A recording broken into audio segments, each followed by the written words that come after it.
Elder dragons are the most destructive creatures in the Monster Hunter franchise, but they don't intentionally harm their environment. Most of the time, the energy they release is just too powerful. It's hard not to pity them for it, which makes it incredibly strange that they're also our favorite monsters to hunt. Typically, the first few encounters in a Monster Hunter game are always based on reptiles, bugs, or amphibians, and the game often portrays them as harming someone or something intentionally, so we're easily able to justify our actions for bringing them down. Then, over the course of the story, those justifications get reinforced, and eventually we don't feel bad about hunting more familiar-looking mammal-like monsters. In comparison, Elder Dragons seem to resemble forces of nature. Kushala Daora, for example, represents violent tornadoes, and Kirin powerful thunderstorms. Considering we don't have any emotional attachment to those real-life counterparts, you would think we'd have no problem bringing them down. However, there's a clear difference here, because Elder Dragons typically have entire missions that build up to their appearance. In Monster Hunter World's Iceborne DLC, Velkhana suddenly appears after natural disturbances drove it into a rage. Only because its nature makes it territorial does it intentionally attack you, and once it has calmed down, you can actually re-encounter it later again, where it will not attack you unless you specifically choose to provoke it.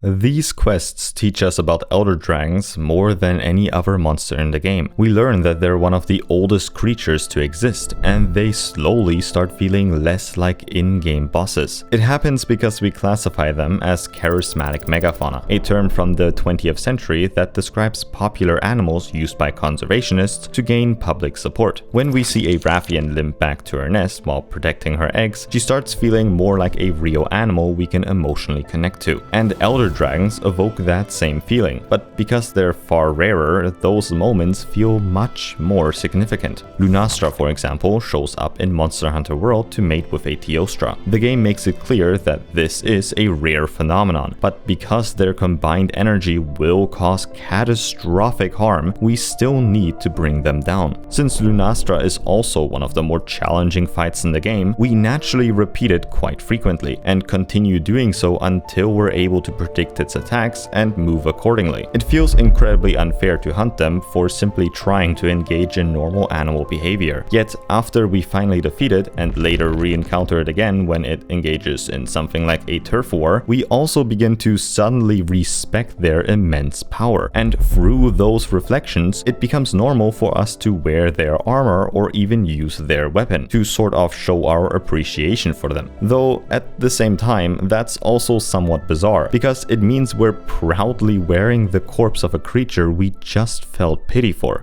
The roots of this practice trace back to the ancient Viking era, when people believed wearing an animal's skin allowed them to channel its power and spirit. Today, that same respect lives on for hunters, who honor their harvests by utilizing every part of the animal. Each time, it's something people did because they wanted to make peace with the guilt of taking an animal's life. But that's also not the only reason. Take Fatalis, for example, which is arguably one, if not the strongest Elder Dragon to ever exist. Stories go that about 1000 years ago, Fatalis was responsible for destroying the prosperous kingdom of Shrod, where it supposedly lay dormant ever since. In Monster Hunter World, we're told that the reason it finally awoke was because of Safi'jiiva. Safi'jiiva is one of the few creatures known to rival Fatalis' world-ending power, and it too possesses an unnatural, almost human-like intelligence. It began absorbing bioenergy from all of its surroundings to create the perfect environment for itself. Its framing as an apex predator whose biological needs are simply too massive for the ecosystem to sustain portrays it as an invasive species we have clear reason to eliminate. And Fatalis is sort of the same, since its destruction comes from no reason other than its own selfish intention.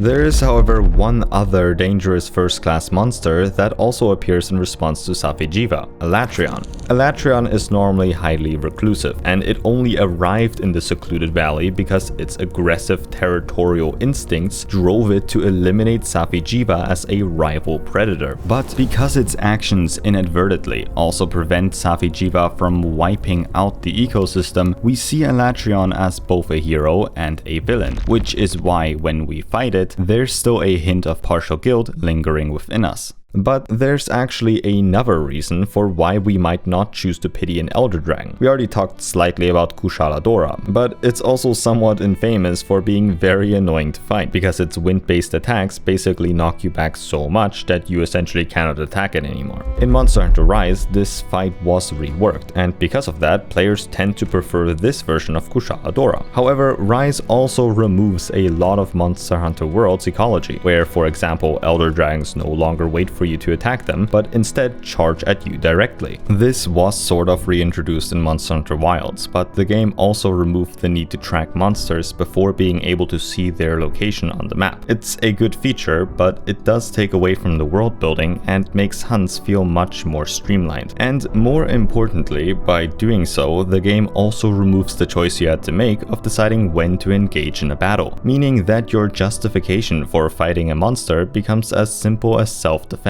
And choice matters immensely when creating a living world, which is exactly why Monster Hunter World's ecosystems feel so much more alive in comparison. The premise of the game revolves around the Elder Crossing, an event where Elder Dragons cross the ocean to reach the new world. Here, these Elder Dragons go to perish within the Elder's Recess, where the massive amounts of bioenergy stored within them feeds the Everstream, which in turn creates the Coral Highlands and drops organic matter into the Rotten Vale. From there, the Rotten Vale disperses the energy to create life for all of the different ecosystems. And so, when we first kill an Elder Dragon, we think the guild, as well as us, are directly harming this huge world. Only later does our opinion change when we encounter Nergigante. Nergigante was born from the massive crystal deposits in the Elder's Recess. At first, we believed it's hunting down Elder Dragons for selfish reasons. Yet we later learned that it's actually only doing so because too many of them have chosen to partake in the Elder Crossing, which is resulting in excess bioenergy threatening to destabilize the entire ecosystem. It's one of the few cases that teach us about the philosophical concept known as epistemic humility, which is the ability to recognize that our beliefs, in this case Nergigante aggressively hunting down Elder Dragons, are always subject to revision in the face of new evidence. We only saw it as a bad Elder Dragon because it was hunting down the ones we felt empathy for, which is sort of ironic though, because in the end we were also hunting them. But it explains why when we later hunt down Nergigante again, we do so in a strange sense of both hesitation and actually wanting to bring it down. The game doesn't ever tell us to feel guilty about hunting the Elder Dragons, but the way its story is framed automatically causes us to do exactly that, and eventually that guilt turns into appreciation of the world, which is exactly why we enjoy hunting the very monsters we pity the most.